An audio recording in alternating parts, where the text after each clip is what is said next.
The champagne flute slipped from someone's hand the instant her body hit the floor. Foam clung to the corners of Maggie's mouth on my marble kitchen tiles, while I stood 3 steps away, listening to glass skitter and thinking with a mind clear as cut crystal. People say 70 means fragile. I say 70 means seeing the truth without blinking. Tonight is the party, celebrating the sale of my company. $23 million can't buy back youth, but it does purchase composure. Earlier, I'd watched Vanessa. A dropper slid from her purse. A quick sweep of the room, a ribbon of liquid, poured into the chipped rim flute I always reach for.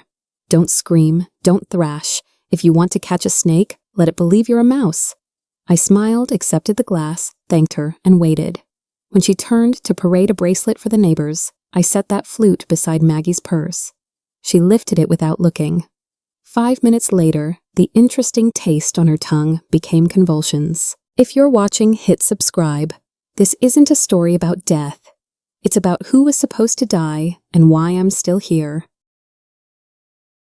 The dropper flashed like a fish scale when Vanessa eased it from her purse, the way a magician palms a coin and hopes the room is too dazzled to care.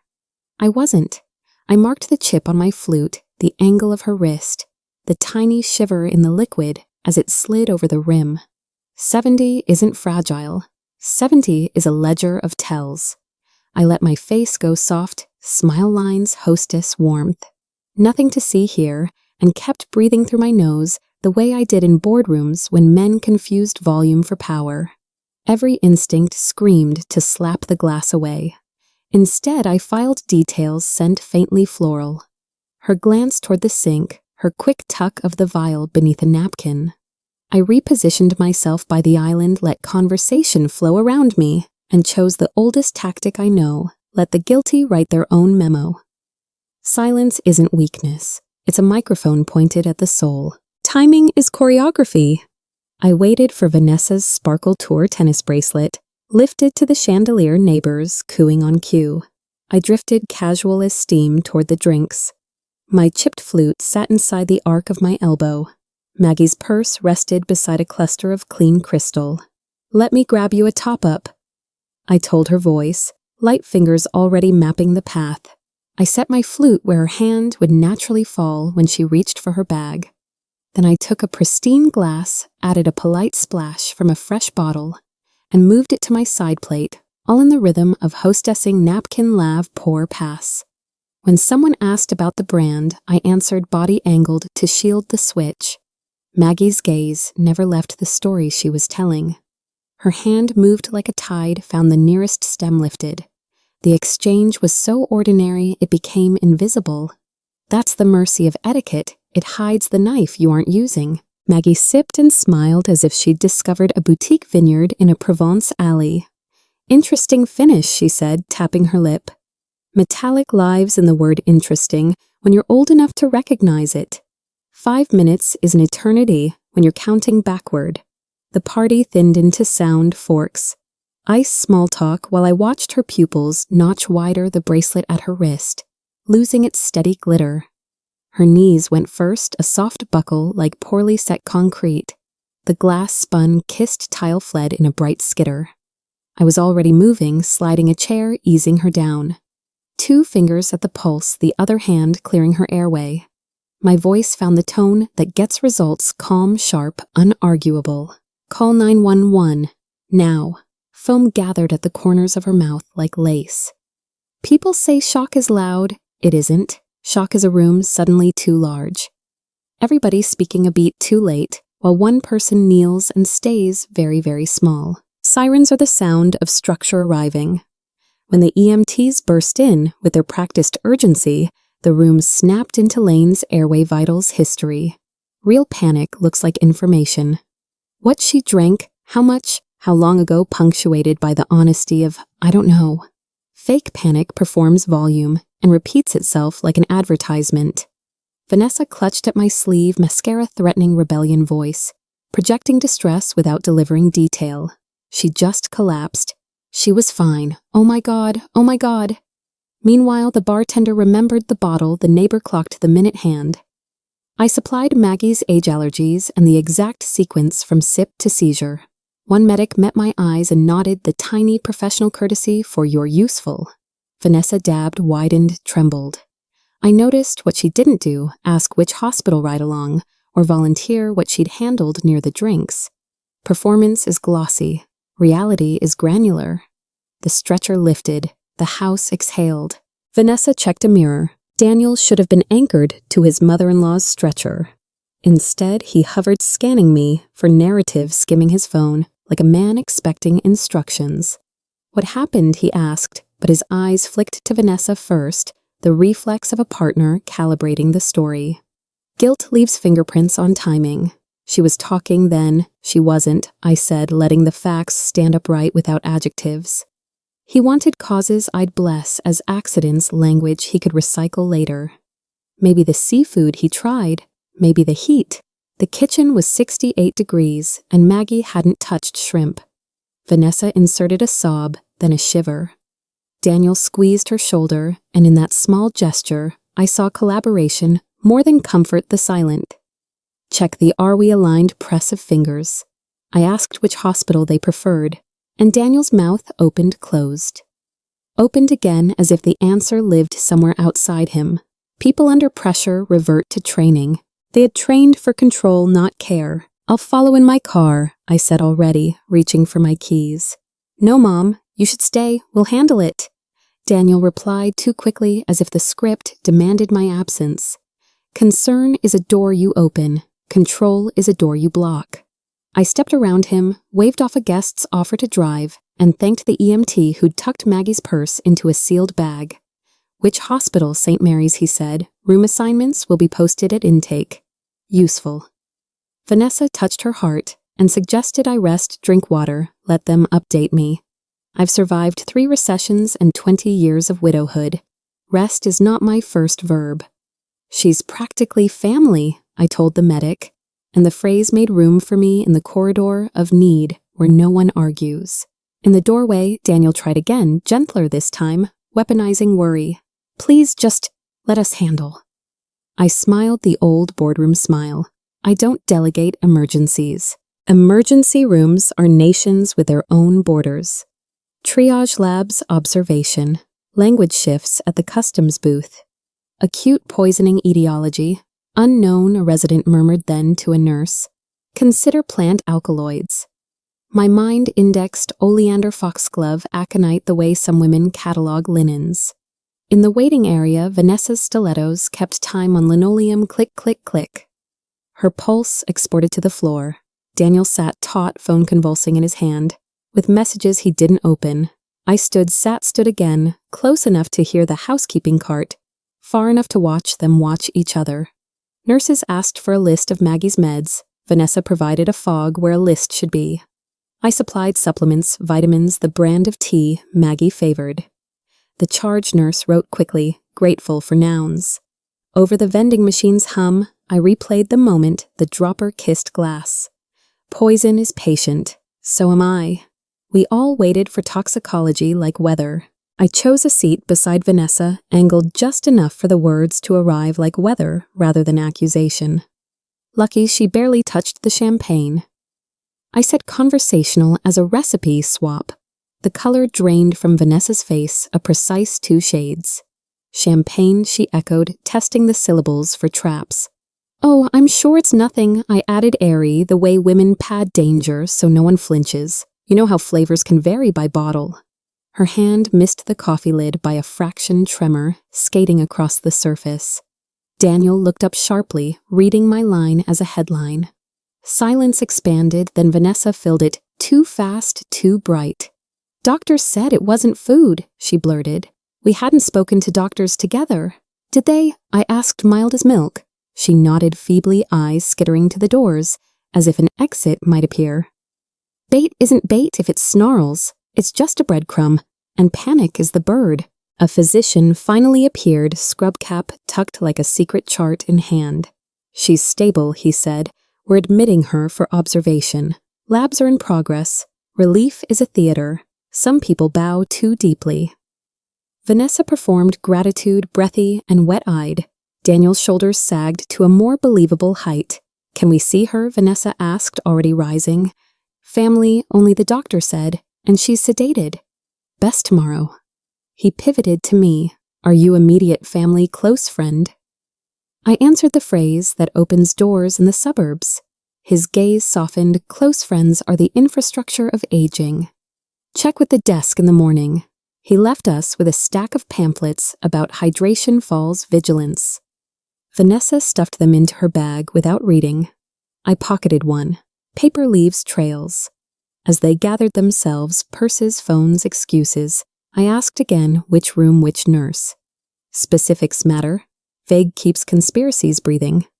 I prefer addresses. Mom, come home with us tonight, Daniel said in the parking lot, damp with ambulance residue. Please, I'll sleep better if you're not alone. The phrasing looked like love and behaved like custody. I installed the new security system, remember I said? Unlocking my car. Neighbors will fuss if I vanish after hosting. Vanessa sweetened the pitch. We'll make soup. You can have the guest room fresh sheets. This is how cages arrive, for women my age, stitched in concern, lined with lavender. I have calls in the morning, I lied gently. I'll check in at 9. Daniel swallowed disappointment or calculation, I couldn't tell which. Text when you get home, he said. Of course. In the rearview mirror, I watched them argue softly, hands making shapes that looked like plans. The engine hummed under my palms. I drove home steady as a pulse, the kind you count to remember you're still yours. At my kitchen table, I built the room I trust most. A whiteboard, a pen, the arithmetic of motive. Column 1, assets, liquidity, recent sale, 23 million. Buys many bad ideas in other people's heads. Column 2, Daniel's firm, projects, lost invoices, aging payroll math that never quite matures. Column 3, Vanessa's boutique inventory, long on sparkle, short on sales. A hobby pretending to be a ledger. I added the Westfield mortgage, the cars, the schools, the dinners that photograph well. Then the subtler line items, resentment accrued. Entitlement compounding the story of my loneliness, drafted in their voices for doctors and judges. At the bottom, an equation older than marriage money plus control equals access. A final box methods, poison is theatrical, guardianship is efficient. If I were them, I'd try both. I capped the pen, set my phone to charge, and checked the front camera feed. The house breathed. So did I. Tomorrow I would start signing my defense. Vanessa phoned before coffee, had the chance to be brave. Just checking on you, any dizziness? Nausea, concern lacquered her voice like clear coat on cheap wood. I let air move between us, soft and trusting. I'm fine, dear. Should I be worried? A tiny hitch, then the performance resumed. No, I only mean, after last night. I asked about Maggie in the tone of a casserole at a wake. She said the doctors thought it was one of those things, nothing to do with food or drink, which was an oddly specific negation for someone who hadn't been in the room with the doctor. Isn't that a relief, I said, and thanked her for caring. After we hung up, I wrote down the exact phrasing lawyers love sentences that try too hard. On the counter, the kitchen light found fingerprints on flutes I hadn't yet washed. Evidence never shouts. It sits where you left it and waits for you to choose courage. The opened champagne stood where the laughter died, 3/4 full, wearing innocence like a paper label. I didn't need it tested to know what I'd seen, but courts do not award verdicts for intuition. I fetched a clean towel, lifted the bottle by its waist, and placed it in a locking bag I use for documents. When the weather is treacherous, chain of custody begins at home. I photographed the cork, the fill line, the position on the counter, even the ring of moisture beneath timestamps are an alibi for the truth. For a beat, I let myself feel the domestic insult of it all. Poison in my kitchen, in my ritual of toasts. Then I filed the feeling beside the photo and wrote lab on an index card. I have spent a career turning messy stories into exhibits. This would be no different. A bottle becomes a paragraph. A paragraph becomes a charge. A charge becomes distance between me and people who say family. He came bearing croissants like a peace treaty. "Thought you might not have eaten," he said, arranging buttery crescents with the same care he once applied to Lego castles. We sat at my table, his old homework battlefield, while steam lifted from our mugs. "Mom," he began, voice tuned to filial devotion yesterday. "Scared me. You living alone? It's a lot." He spoke of lights I might forget to turn off, rugs that could trip me headlines about seniors found after falls. The pastry flaked obediently under his thumb. I asked about Maggie. He pivoted. "There are communities that are like resorts, really. People, activities, safety." A salesman's smile for a product named love. I let my eyes warm. "Tell me," I said, and he brightened. It would have been touching if I didn't already know the shape of the net he was casting. Children don't realize mothers keep every map we remember, where trust once lived, and the cul-de-sacs where it learned to die. He showed me a glossy website, Lake's card room's sunlight poured like syrup. "Sunset Manor," he said. "Entrance fee is $400,000, but it covers everything. And they need a financial power of attorney on file standard stuff, so bills and medical forms don't get tangled." The words "power of attorney" sat between us like a snake, pretending to be a belt. "$400,000 is substantial," I murmured. He nodded sympathetically, rehearsed to appear reluctant. "It's an investment in peace of mind." Whose peace I didn't ask? He highlighted amenities, proximity to their home, the spa that could unknot my agey shoulders.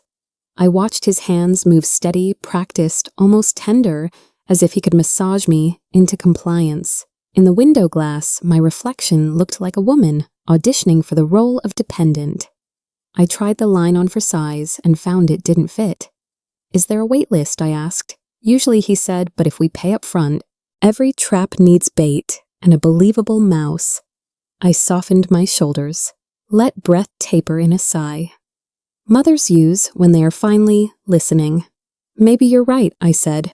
"Maybe it is time for something easier." Relief bloomed across his face so quickly, I almost mistook it for love. "We can tour this week. Paperwork is simple," he said, already sliding his phone closer for emails. I'll think I added inserting the most powerful sentence in any negotiation. "It's a big decision. I don't want to rush."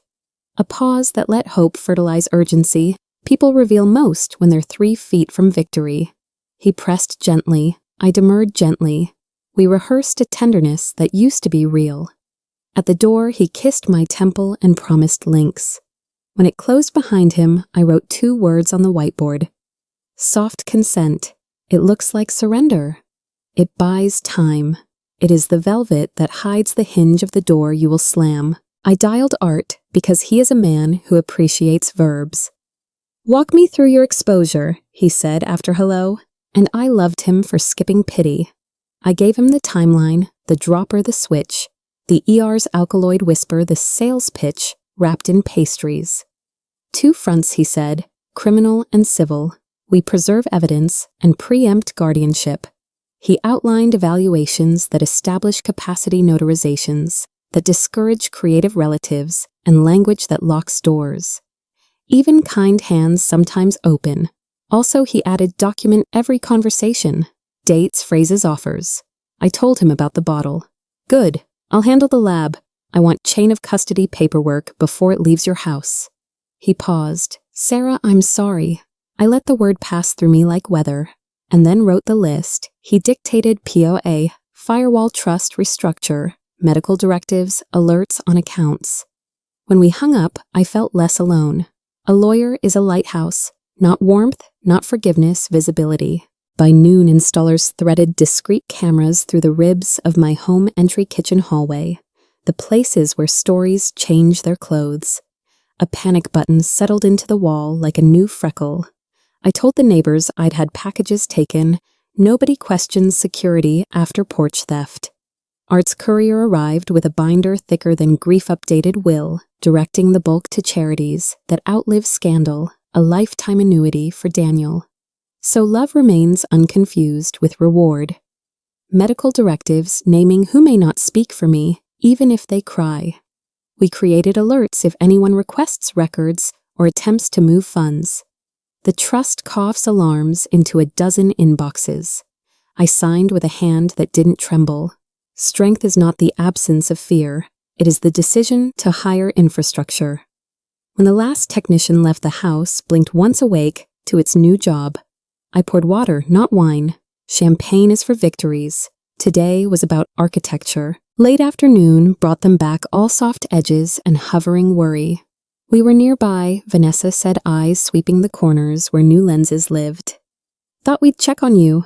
She smiled at the little black domes with too much interest for a person who doesn't worry about security. Daniel complimented my choice of brand like a man flattering a guard dog. They walked the rooms with me, touching frames, admiring flowers leaving fingerprints of performance on every surface. These make you feel safer, he asked. They make me feel seen. I answered and watched the sentence unsettle him. Vanessa pressed a hand to my arm nails immaculate. If anything ever happens, call us first. First is a strange word to use when 911 exists. We sat for 10 minutes pretending we were a family that drops in because love is casual. They left with the tour complete, and a new problem surveillance is a terrible audience for improvisation. At the door, as shoes shuffled and gratitude was rehearsed, I added a final gentle note. All this commotion reminded me to update my will, I said, as if discussing light bulbs. The temperature fell the way it does before rain. Daniel's smile held, but his eyes tripped. Vanessa's hand paused mid-zip on her handbag. Oh, she managed. Just housekeeping, I said. Old documents get dusty. I thanked them again, and in that moment, the living room felt crowded with unsaid things. Numbers with new destinations, wishes with teeth. The possibility that love might be asked to stand on its own legs without the crutch of inheritance. We exchanged air kisses that didn't land. The door closed on their composure.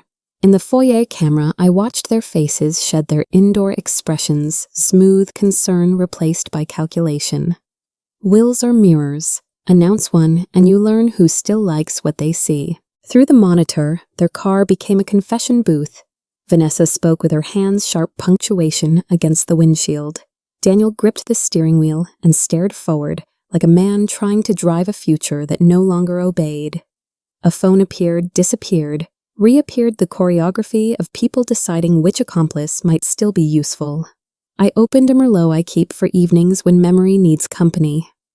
The first sip tasted like restraint. In the driveway, lips tightened and finally synced. A decision landed between them, like luggage. They backed out too slowly, as if the camera could measure guilt by speed. I stood at the window and let the quiet reclaim the house's bones. Nights used to be the loneliest part of widowhood. Tonight, solitude felt like an ally with excellent posture. I rinsed a single glass and wrote watch for pressure on the whiteboard. Pressure makes people creative. It also makes them sloppy. The doorbell chimed a gentler octave. On the stoop, Maggie stood with a purse clutched to her ribs, skin still sallow from the hospital's fluorescent honesty. I needed to see you, she said, and I stepped aside. We sat where my marriage once solved homework and Christmas lists. Jessica says it was a medication issue. She began, then shook her head. But I don't take anything except vitamins. And I remember a taste, bitter, metallic.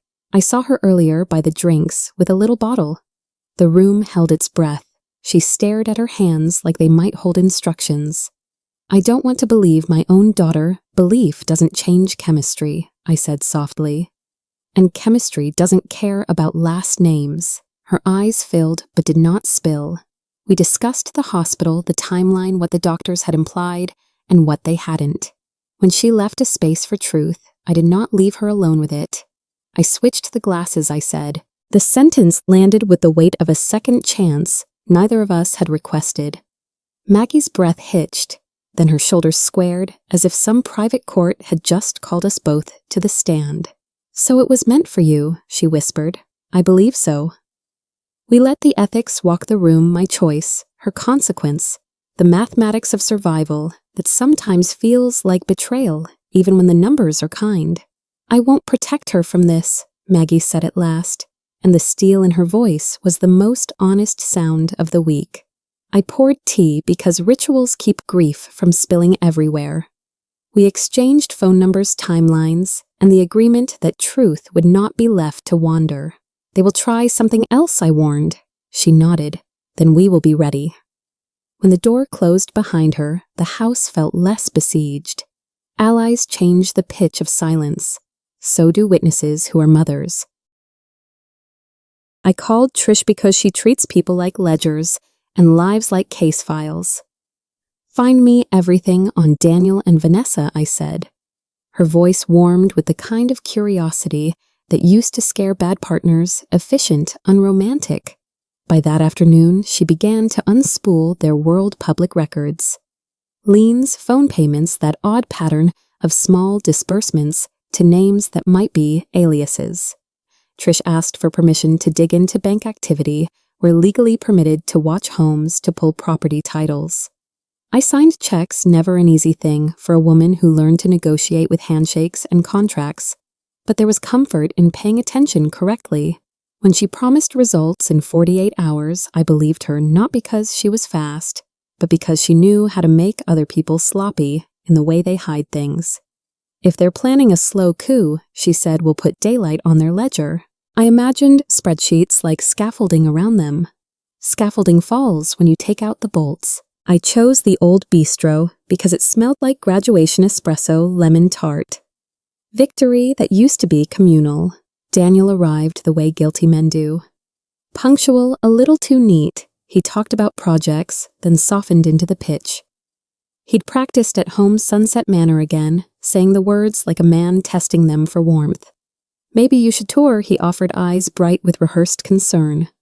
I let the bait sink, folding curiosity into my tone. Do they require a power of attorney? I asked, light as a menu flip. He nodded, relief leaking through his smile, as if the formality were already his. I observed him the way I used to audit a balance sheet, look for the footnotes, not the headline. He wanted certainty. Certainty is a great sedative for desperation. I'll think, I said, and he left, with the impression he'd nudged my thinking. What he'd really done was walk into a room I'd been rearranging. I proposed the power of attorney idea, like I was handing them a key, polite, almost generous. If this makes you sleep better, I said, I can sign something provisional. The word provisional felt judicial and deliberate on my tongue. Their faces shifted the way currency changes color in sunlight. Excitement, calculation, the small sharpening of breath. I asked them to draft the document and bring it. They came back with papers thick and smiling. Offering the POA was theater. I wanted them to expose how they imagined control to show their assumptions about access. When someone believes the prize is within reach, they stop hiding the rope. I left the language open enough to be tempting, closed enough to be a stage direction sign, here, accept here, imagine here. They left confident, folding victory into their coats. I'd given them illusion. Backstage, Art and Trish were tightening bolts. Trish came with files that smelled faintly of printer ink and irresponsibility. 3 mortgages, last one, a refi under stress, she said. My stomach did not flip. Years in business teach you to let numbers do the drama. HELOC maxed, she continued. Credit cards at 80,000 and rising. Daniel's firm bleeding for 2 years. The picture assembled itself, a house on the edge, a lifestyle funded by luck and borrowed hope.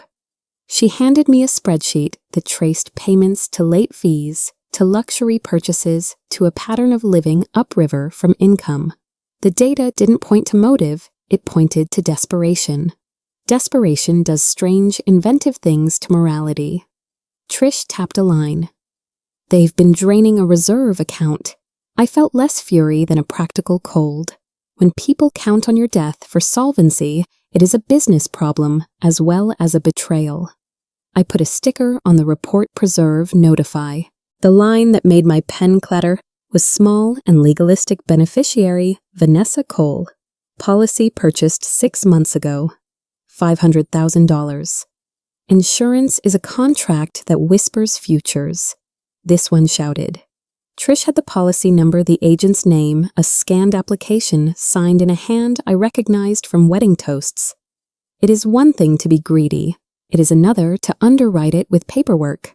I read the signatures like a chemist reads labels dangerous. She listed insurable interest as caregiver, Trish said, almost as if the phrase could make the crime legal. I felt the old sense of amusement freelancers develop, watching amateurs try to paper over crimes with forms.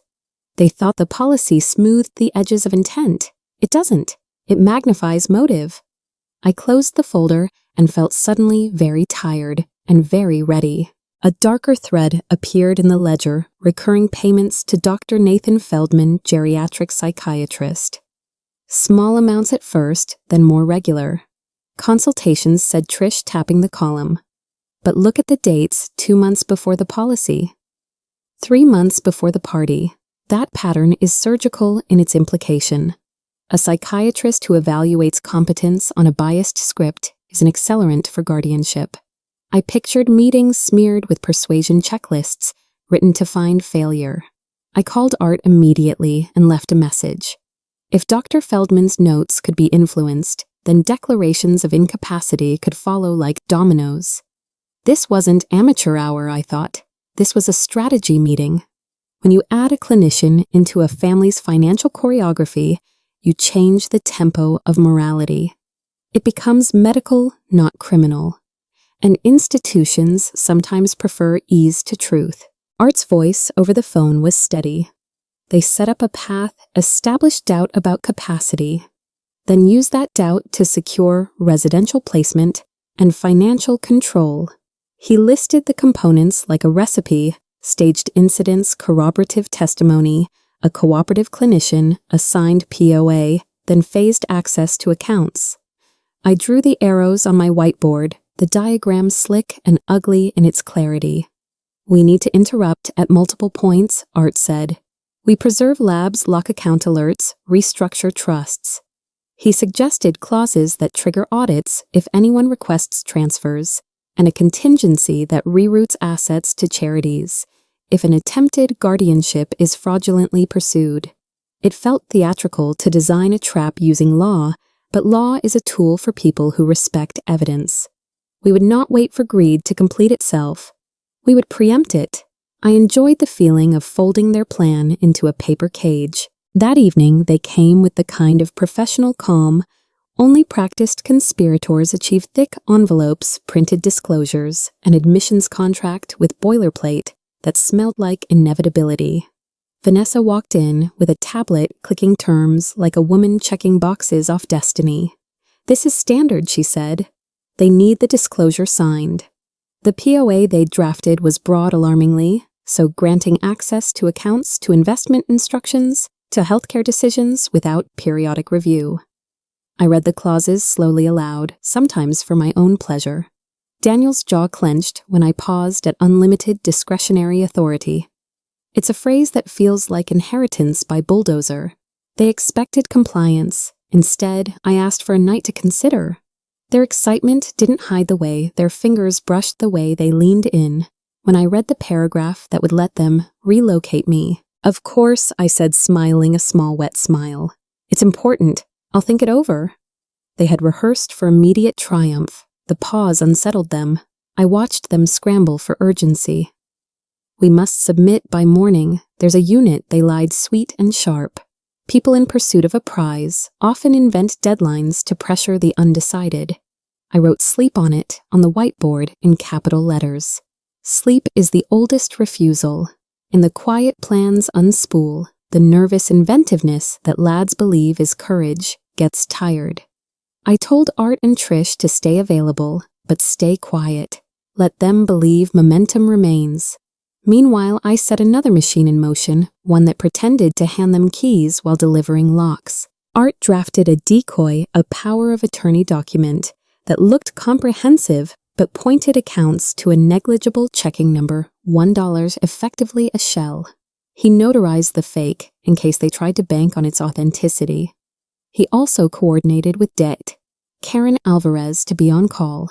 Once we had lab confirmation, the police would not only arrest, but establish procedural chain of custody and motive. The law can act like a scalpel when wielded cleanly. Art's plan was surgical and theatrical. Let them sign victory, then flip the script with evidence and arrest. They'll be surprised, he said, with the small moral joy of someone who likes efficiency. I admired the choreography legal paper that reads like cotton candy until the evidence bites. Before anyone drank that bottle again, I sealed it in the same locking bag and handed it to Trish. She documented pickup time-stamped photos and delivered it to an accredited toxicology lab with chain of custody forms signed and witnessed. It felt almost ceremonial to hand over something that had been used as both hospitality and weapon. The technician accepted the package, cold gloves and all, and I watched the bottle enter the sterile corridor like a suspect in line for confession. I texted Art the tracking number with the unnecessary flourish of a spy novelist. Evidence hates improvisation. It adores procedure. By the time the lab's courier left my house, had the quiet of someone who'd made an irrevocable appointment with truth. Morning came with rain that blurred the world into soft absolution. I invited them back with the decoy bundle laid out like a wedding vow. They arrived bright-eyed mouths rehearsed for gratitude. I signed in full view of the kitchen camera, and I recited passcodes that led only to the $1 account Art had set up.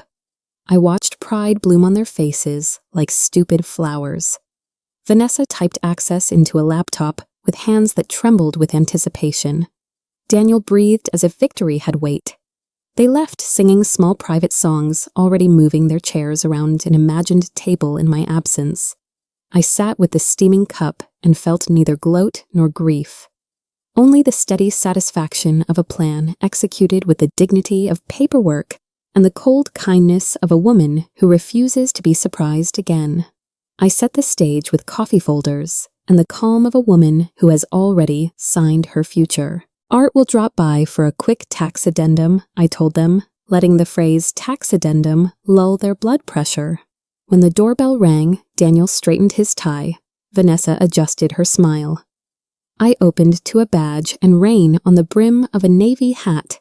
Detective Karen Alvarez, she said, stepping in with an officer and a sealed evidence tote.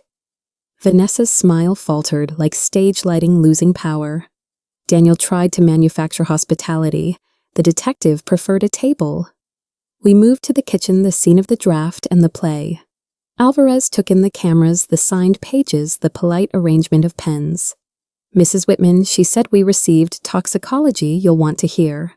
Vanessa's knuckles whitened around her phone. I poured coffee, added nothing. There's a moment before a verdict when the house remembers every word you've said inside it. Alvarez opened her notebook with the finality of a vault door.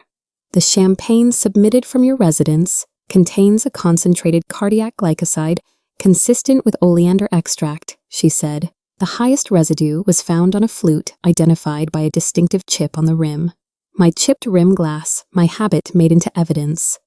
Vanessa exhaled a sound not found in polite company. Daniel stared at the detective as if she'd mispronounced science. Oleander is not a beverage, Alvarez added evenly. Someone infused the bottle and prepared a particular glass. Outside rain threaded the gutters. Inside silence tested the floors. I thought of Maggie's interesting finish and the 5-minute clock I'd kept with my pulse.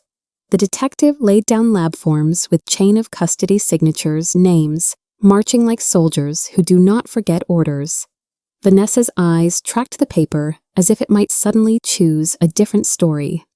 Paper doesn't improvise. It remembers in ink. Evidence prefers companions.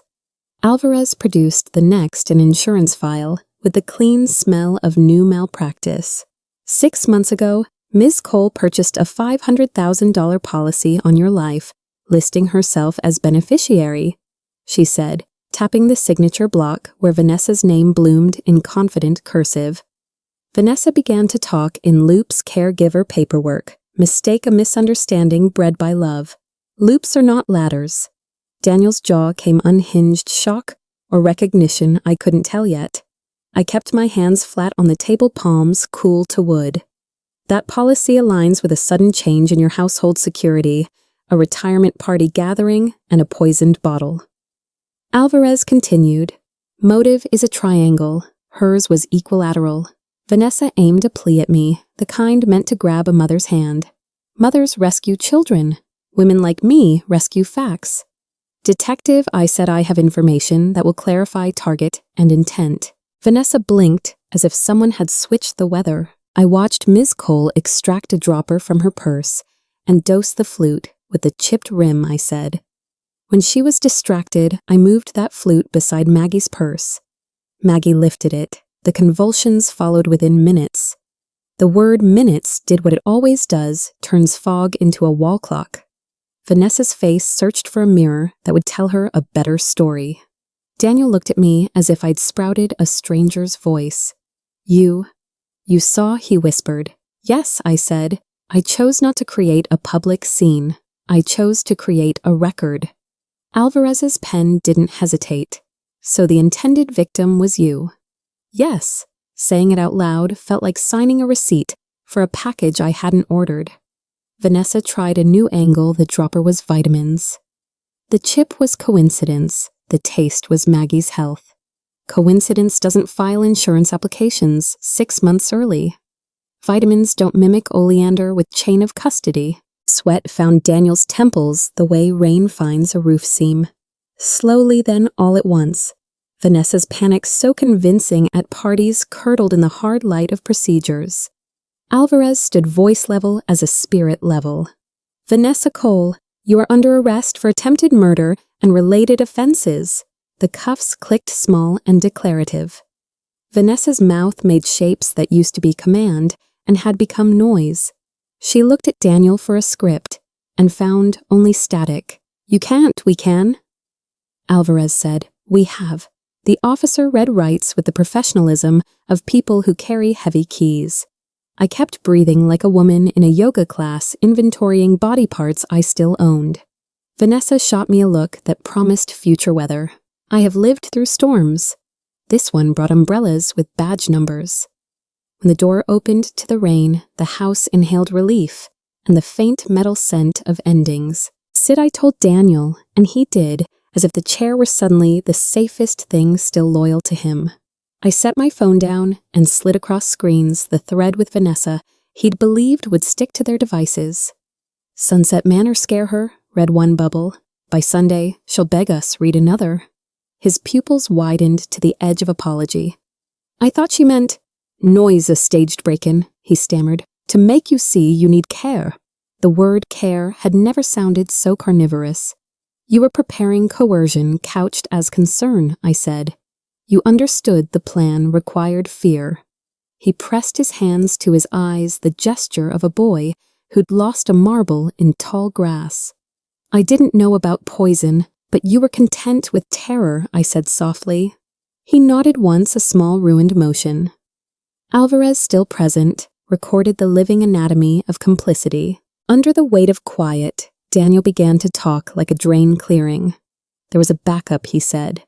If you resisted, Dr. Feldman would evaluate, find indicators, confusion, poor judgment. Enough for temporary guardianship. He swallowed. Just to protect you. The word protect arrived without its passport. Payment schedule, Alvarez asked. He gave dates the way desperate men give away kittens they can't feed. I pictured Dr. Feldman's clipboard hungry for symptoms that could be nudged into patterns, misplaced keys. Repeated stories, a woman's right to solitude reclassified as a symptom. Guardianship is not a ramp into a bank. I said, it is supposed to be a shield. Daniel shook his head as if the noun could be changed by motion. I thought I could steer it, keep it humane. There is no humane version of stealing a person's adulthood. There is only paperwork that smiles while it eats.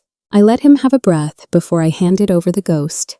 The POA you signed accesses exactly $1, I said. A decoy account. The real assets are bound into trusts with audits, triggers, and teeth. If anyone attempts guardianship under false pretenses, the corpus flows to charity. His face traveled a country's worth of expressions and arrived at landfall comprehension. You played me, he said, wonder and ruin braided tight. No, I answered. I protected myself from you. Art would have approved the sentence construction.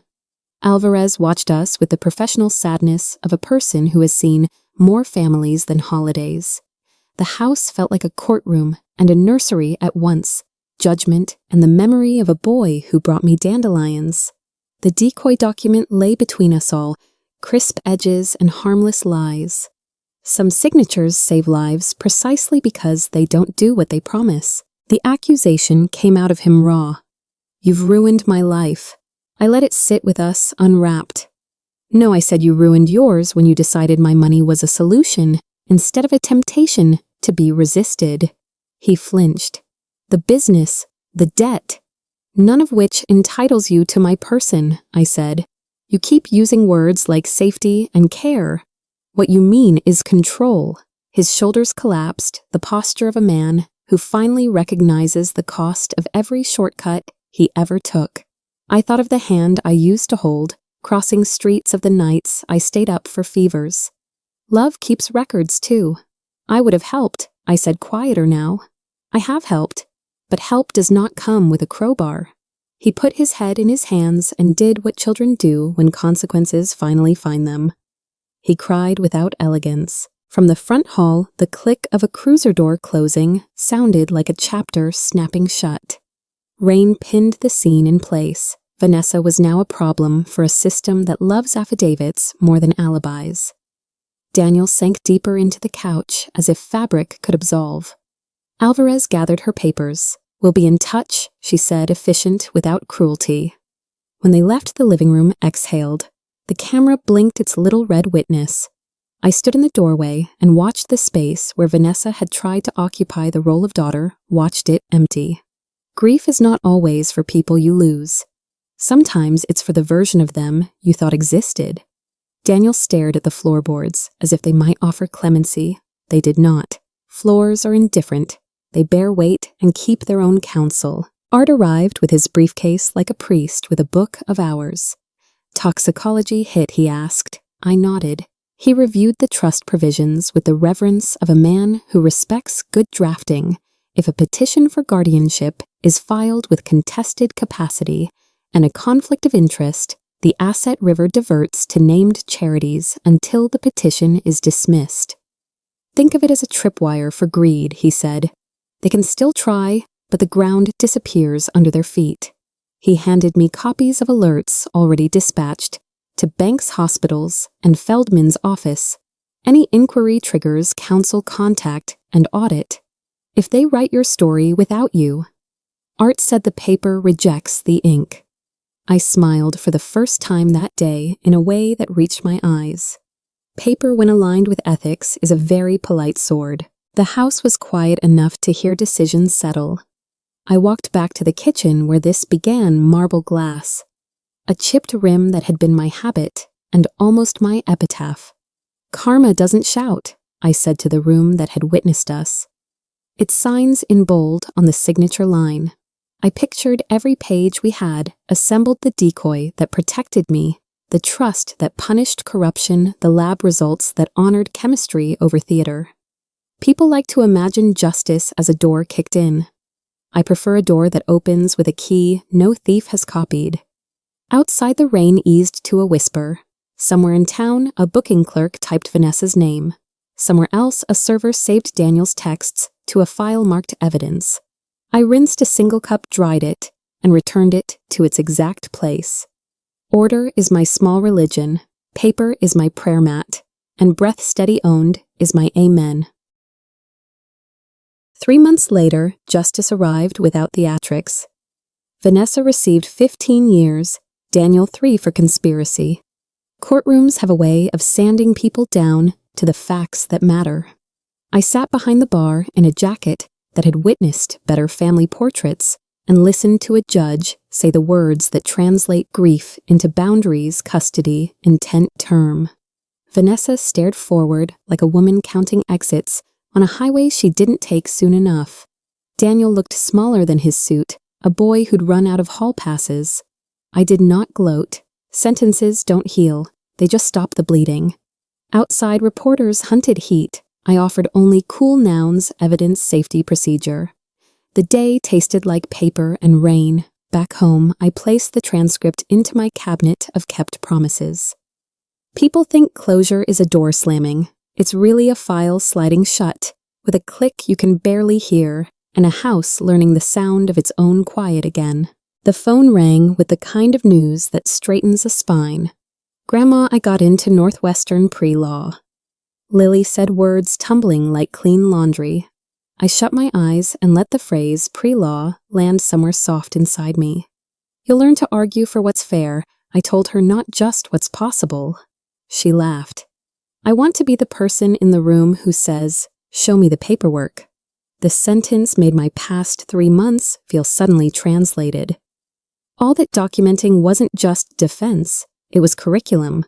We talked about dorm rooms, winter coats, the romance of libraries at midnight. I didn't mention the tuition gifts already structured in the trust, the clause that rewards diligence rather than bloodline. When we hung up, I stood in the doorway to the study, hands on the jam like a referee of my own life, and thought this is what legacy should feel like, not weight, not debt, but oxygen for the next breath. Maggie and I meet twice a week now at a cafe that smells like cinnamon and beginnings. We are an odd pair, 2 women who outlived the worst intentions of the people who shared our dinner tables. "Let's write it," she said, stirring her coffee with the seriousness of a contract. "A book about elder financial abuse that women will actually finish. Not a lament, but a manual, checklists, scripts the anatomy of a coercive care pitch. How to recognize the difference between concern and custody. We outline chapters on napkins, guardianship games, insurance tricks, the dropper you didn't see. Then tuck them into a folder stamped with something like bravery. Maggie's guilt for her daughter sits beside my grief for my son. We don't try to trade them. We hold each other's coats while we walk through weather. Truth is the kindest inheritance, Maggie says. I nod and add a line to our preface. This book is a flashlight. Take it into your own house. Paper kept moving even after the gavel slept. The insurer voided Vanessa's $500,000 policy and returned the premiums Greed refunded in neat checks. A bank officer called about Daniel's house foreclosure in progress. Interested in making an offer, he asked, voice plumped with opportunity. I looked at the listing photos, granite countertops, cathedral ceilings, a staircase perfect for Christmas garland, and felt only an ache where the word home used to live. No, I said, let it find a buyer who can afford it. Honestly, mercy sometimes looks like distance. I mailed the returned premiums to a shelter that teaches women how to open bank accounts in their own names. The receipt came back with a note in blue ink. Thank you for believing our futures aren't hobbies. I pinned it to the corkboard above my desk, like a medal I could actually wear. Some victories are not seized, they are declined. Art arrived with a binder that felt less like paper and more like architecture. This locks it, he said. Flipping tabs, irrevocable trusts, spendthrift. Protections, medical directives that read like iron, spoken politely. Any attempt to declare you incompetent without clinical basis routes the corpus to charity until the petition is withdrawn. He smiled, lawyer small. It's the legal equivalent of electrified fencing. You don't see the wire until you touch it. We added alerts that ping my phone if anyone other than me requests records. The passwords live in a safe that requires 2 keys and a sober mind. Art watched me sign the last page. You built a company, he said. You can build a peace. After he left, I placed the binder next to my wedding album. One taught me how to love, the other how to remain unowned. Both are proof I was here on purpose. In the garden, my roses behaved like survivors. New growth pushing through cane, I'd cut back hard. I pruned with deliberate mercy, remove what's dead shape. What wants to live, accept the thorn as part of the truth. Gardening is paperwork for people who want to smell their signatures. Every snip sounded like a little verdict. The trellis we reinforced after last winter's wind now held its lines without complaint. I thought of how structure redeems tenderness. A bush will fling itself into chaos if you call it freedom. It blooms if you give it boundaries. Neighbors waved. I waved back with gloved hands. Somewhere a sparrow scolded me for moving too slowly. I'm not moving slowly, I told it. I'm moving correctly. The rose called peace opened with the indecent confidence of something that has survived its own pruning. I cut a bloom and set it in a jar on the kitchen table like a stamped approval. Nights are forgiving again. In the quiet, I open the old ledger I keep inside my head. One column for love, one for dignity. Some days they add, some days they subtract. Motherhood asks for subtraction more often than seems fair. But dignity has compound interest if you protect it early and often. I think about the little boy with dandelions and the man with forms that would have made me disappear. Both are real.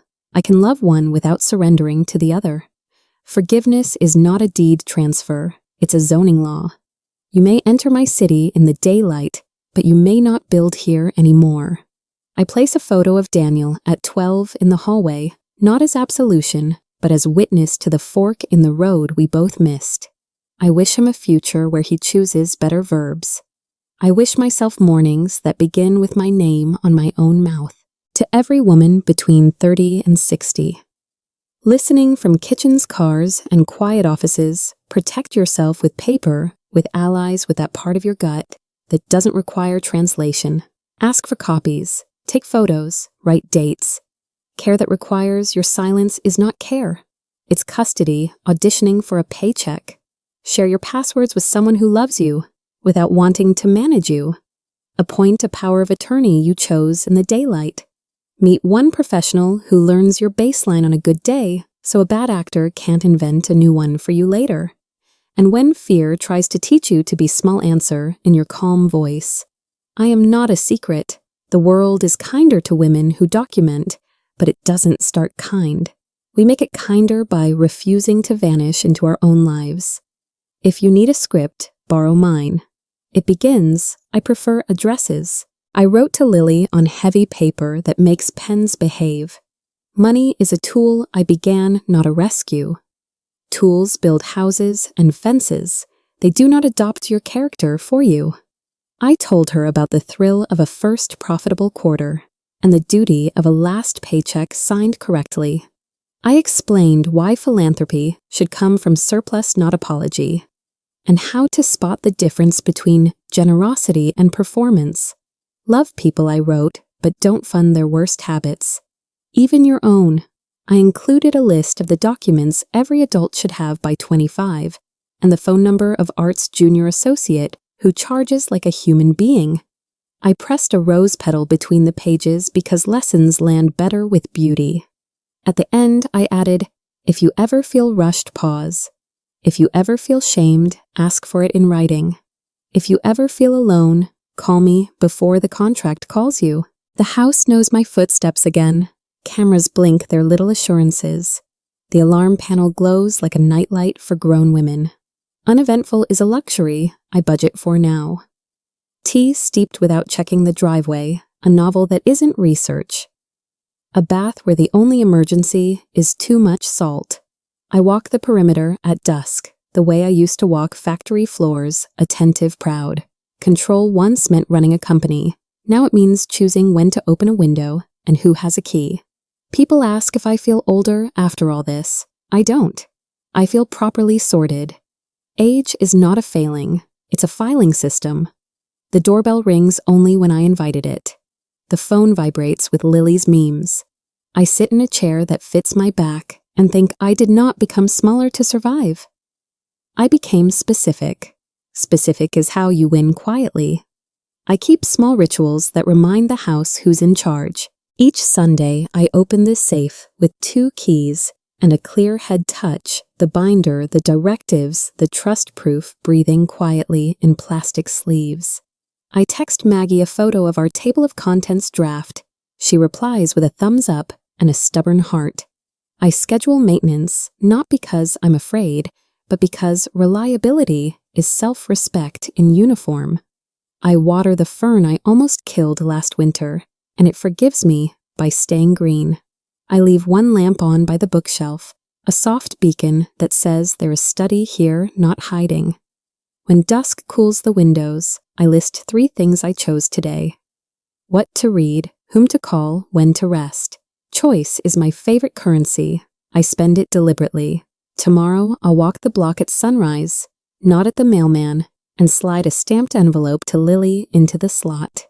Inside is a line, I love, I am safe because I can prove it. I lay a small suitcase open on the bed, a linen dress, sensible shoes, a scarf that forgives airplane air.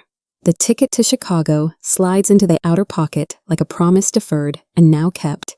Between pages of a slim law primer for Lily, I tuck a single rose pressed not performative, survival made delicate. I add a photo of her as a child squinting at a lemonade stand sign she'd misspelled and a new pen that won't betray her with skips. In the mirror, I look like myself, not a figure out of a cautionary tale. Outside the driveway is only concrete again, not a stage. I snap the case shut and feel that small satisfaction you get from zippers that don't snag. Tomorrow, I will walk into a future that doesn't require me to rehearse my worth. I will hand my granddaughter a book and a life that say the same thing. Read carefully, sign wisely, stay loud on paper. At dawn, I leave the house the way you leave a well-run office lists. Checked lights-off systems humming in my absence. The taxi smells faintly of coffee and last night's rain. At the airport, I move like a woman who has practiced being unhurried, shoes off laptop, outbinder stays home. Because the important pages now live in my spine. Security waves me through, and for once I don't brace for a hand to reach where it shouldn't. I buy a paper because ink still feels like proof, and a small bag of almonds because good choices compound. On the plane, a baby cries. A businessman rehearses a downfall into his phone, and a flight attendant calls me Hun with the exact amount of respect I've earned. I mark the margins of Lily's primer with quiet provocations. Ask for definitions. Never sign a feeling. If a clause is generous, look for its teeth. Clouds peel back to reveal the lake like a medal someone forgot to pin on. When the wheels kiss the runway, I clap once in my mind. Ritual, not superstition. She is waiting at the curb, taller than last summer, wearing ambition like a jacket that fits. We fold into each other's arms, and for a moment, the whole campaign of the past year goes silent. In the ride to campus, she tells me about a professor who terrifies everyone, and therefore is worth every minute, about a classmate who believes ethics is optional, about a library booth that already feels like hers. I listen the way a notary witnesses present precise. We stop by a bookstore where the pens are displayed like scalpels. I buy her too. At a cafe, we place my rose between the sugar packets and the salt as if setting precedent. Grandma, she says, how did you know what to do? I stir my tea. I didn't, I say. I knew what not to allow. The rest is paperwork and patience. She nods, writes that down, and I watch the future take dictation. I used to fear the word incapable. Now it sounds like a bad translation of who I am. I am not powerless. I have proof. Proof is the new strength signed and sealed. The house hums with quiet systems I built myself. My roses are blooming again, not because life forgot the storm, but because it remembered the sun. The people who tried to steal my name learned that paper, when aligned with truth, can be sharper than vengeance. I live well, not rich in spectacle, but rich in sleep. Dignity stayed, peace stayed. The next generation chose better. Lily studies law not to avenge, but to prevent. That is what healing looks like, a future that doesn't repeat. You only understands you. If my story sounds like yours, share it. Somewhere another woman needs a wall made of signatures. Dates and calm voices that say, you are not alone. Protect yourself with paper. It holds better than fear.